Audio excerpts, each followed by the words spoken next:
All right. So now that we have looked at the people who wrote the Constitution, we're going to kind of look at an overview of what the Constitution does. So the first part here is the preamble. The preamble you can just think of as an introduction.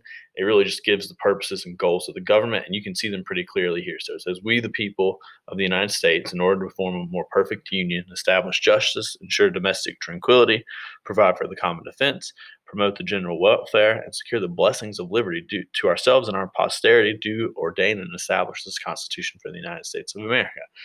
So the goals are pretty clear. They want to form a more perfect union, so like a better, more united country, that it's better.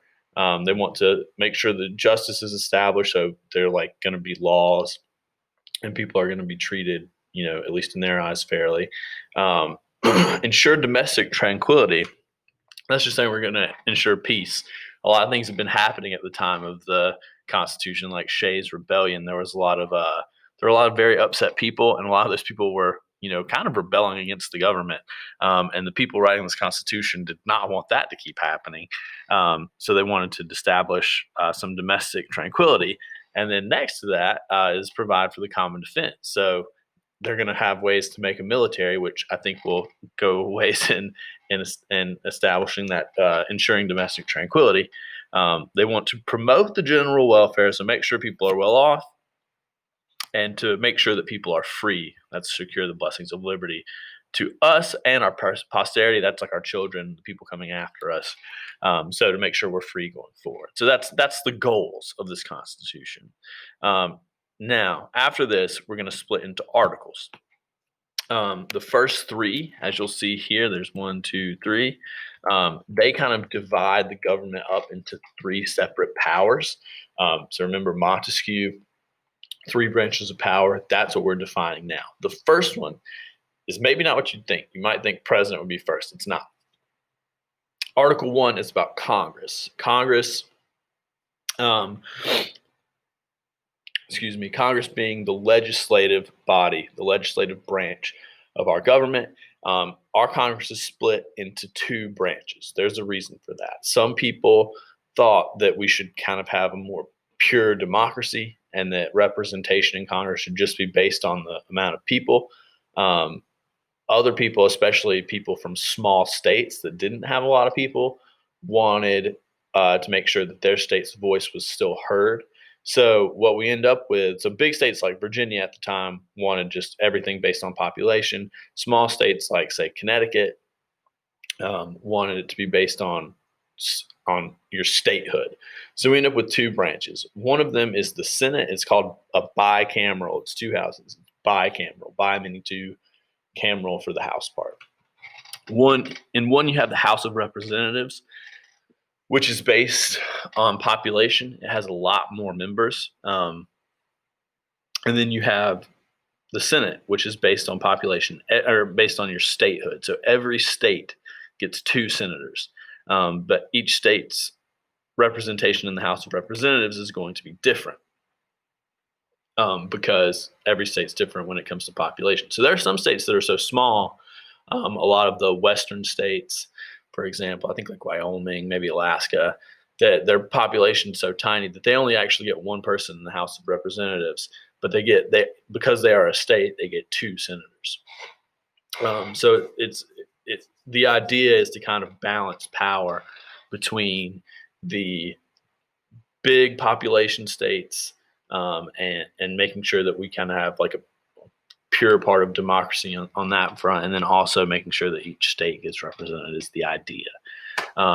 Article 1 goes on, and we're going to look at all of these in more detail. It's just kind of an overview.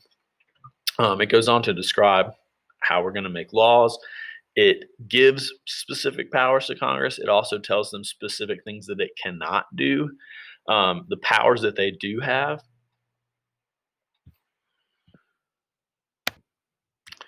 the laws that they do have, the powers that they do have are they can tax the people. They're in charge of that. They can borrow money. They regulate commerce, so regulate trade, coin money, so they have the power to make money. They have the power to declare war. We'll see in a second that the president is the commander in chief of the military, but Congress actually has the power to declare war. The president does not. Um, they have the power to establish the military and do anything necessary and proper. So that's kind of a big kind of vague description that they take advantage of for sure. But you can see some of this stuff is specifically designed to give them certain powers and other groups certain powers so that they can check each other to make sure no one branch gets too powerful and becomes a tyrant like Montesquieu was talking about. Next, you've got the executive branch, which is the president and the vice president. Article 2 just goes over terms and qualifications. At first, in the Constitution, there are no term limits. The president could have run for as long as they wanted to. However, Washington, as our first president, only ran for 2 and then stopped. And people typically throughout history kind of look to that as an example. There was a president who was elected to 4 different terms. That was FDR. But soon after he left office, well, he actually died in office. But soon after that, not too terribly much later, but in recent history, we made it to where you have a 2-term limit to be the president. But they give the qualifications to be president. You have to be 35. You have to be born in America. There are a couple other things, but that's the big things. So it talks about how you actually get elected, which is the Electoral College. So one thing that we'll find out, and as you'll see in a couple of days, the popular vote does not actually determine who the president is. It's this Electoral College. We will talk about that more in the future. It's kind of a complicated thing that I don't really want to get into in this overview, but we will get into the nitty gritty soon. He's the commander in chief, which makes him kind of the head of the military. He can make treaties, appoint officials, including Supreme Court justices, which we just saw recently with Amy Coney Barrett. It's his job, it's his function to execute the laws of the United States. Article 2 also it also makes the vice president the president of the Senate, so he can split ties in the Senate.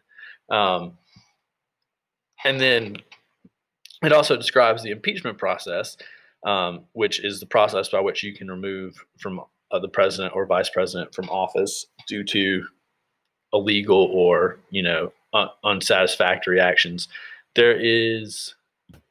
We might talk a little bit about what it is that they say you can do in order to be impeached. We definitely talked about it in my class last year, because last year, for the first time in 20 some years, we had a president get impeached. Donald Trump was impeached. He was not convicted.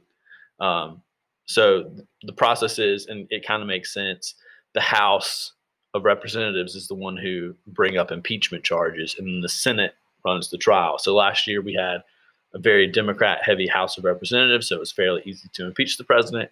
And then we had a Senate majority in the a Republican majority in the Senate, so it was really never a possibility that the president was going to be convicted unless his party turned against him, which they did not. So I had to change this actually this morning because it said Bill Clinton, because that was the last president before him who was impeached. But it's a pretty rare thing to happen. It was kind of neat last year that we got to study it in class.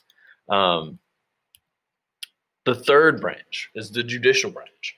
It describes the court system for the federal government. It lists the terms and qualifications of judges. Judges serve for life. Supreme Court justices serve for life. It also covers the federal court, so the courts below the Supreme Court. It says that you have a right to trial by jury in federal cases, and later we're going to see an amendment that makes this clear that you have a right to a trial by jury in federal cases.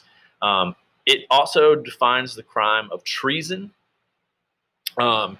which is, just kind of going against your country, spying on your country, doing something that betrays the United States, and is the only crime that is defined in the Constitution. So those are the 3 big parts there. It's just splitting the different powers up. So we've got a branch that makes laws, a branch that executes the laws, and a branch that decides when people have not broken the law, or entities or whatever. All right, so moving forward, you got Article 4. This one is describing the relationships of states to one another. So the big idea behind this Constitution is going to have teeth. The Constitution, or the Articles of Confederation that we had before, was very weak. The central government was not very central. It didn't have a lot of power. This one will. One of the big features of this Constitution is how strong the federal government is. and it wants things to work kind of top down. The federal government is going to be stronger than the state governments, which will be stronger than local governments. So one of the things it wants to do in Article 4 is make sure that states get along well. States before this were almost kind of like their own little countries.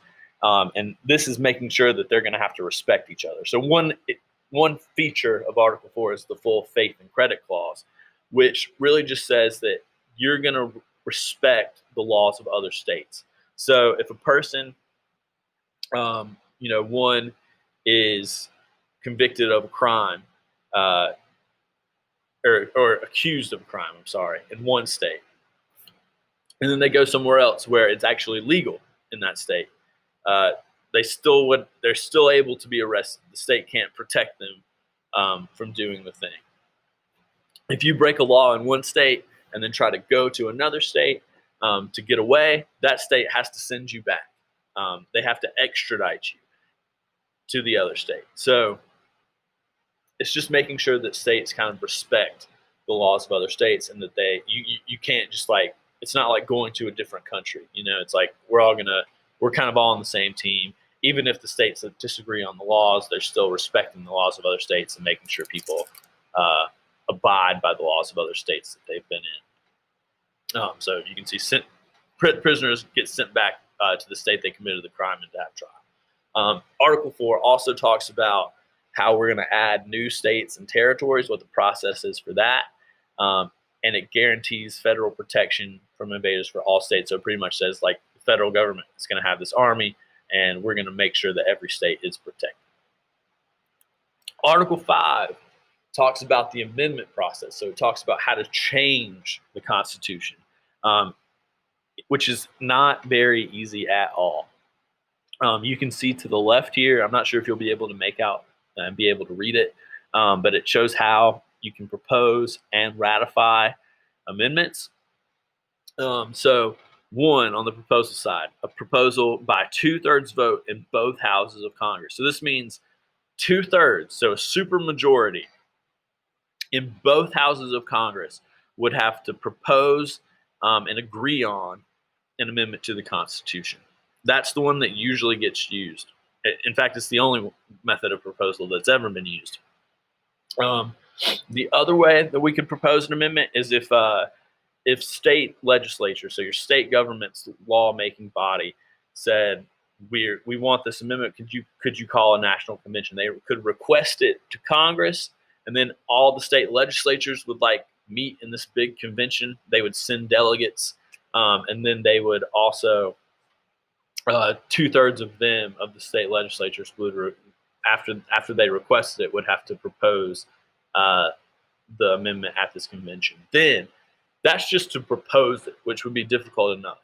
Then to actually ratify it, it has to either be passed by 3/4 of state legislatures. So 50. I'm trying to think of what 3/4 of 50 is, and I'm not going to be able to do it in my head, but a majority of the states, 75% of the state legislatures would have to pass it here.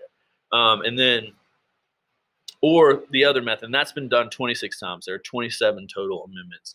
Or it could be passed by a special state conventions. It's only been done once, but it still has to be 3/4. So 2/3 of both houses of Congress have to agree on it, essentially, because that's the only way it's really ever been proposed.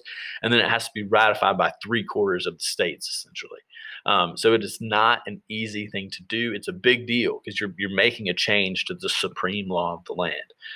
So not easy to do. It has happened. In fact, it's happened 27 times, but we've been a country for hundreds of years, so it's not easy to do. Pushing, getting there, 250. So we're actually one of the oldest governments, continuously running governments in the world. So 27 sounds like a lot, but it doesn't happen very often. Okay. Article 6 is describing the supremacy of the Constitution in the national government. So it's pretty much just saying what we talked about going into the Constitutional Convention, that the Constitution is going to be the supreme law of the land. States and local governments can't challenge national laws. The national laws are always going to win. Um, if you make a law at the state level that disagrees with the Constitution, it's going to be struck down. So it's the supreme law of the land. It also makes the requirements for oath of office in state and federal positions to support the Constitution. So once you if you're like elected to the state legislature, you have to swear that you will support the Constitution of the federal government. So and make sure everyone's going to be loyal and kind of make sure that people understand that you're not going to mess with the national government. Essentially, it's going to be a strong national government. And then lastly, this is really the least important one because it doesn't matter now, but it just talks about here's what will have to happen in order to ratify this Constitution. Um, so it's just like, in order for this to be our government, here's what has to happen. And pretty much just 9 of the 13 original states had to ratify, which they did. So that's why it's our Constitution. So that's it. Next week, we'll start looking at Article 1 and how Congress works in a little more detail. Have a good weekend.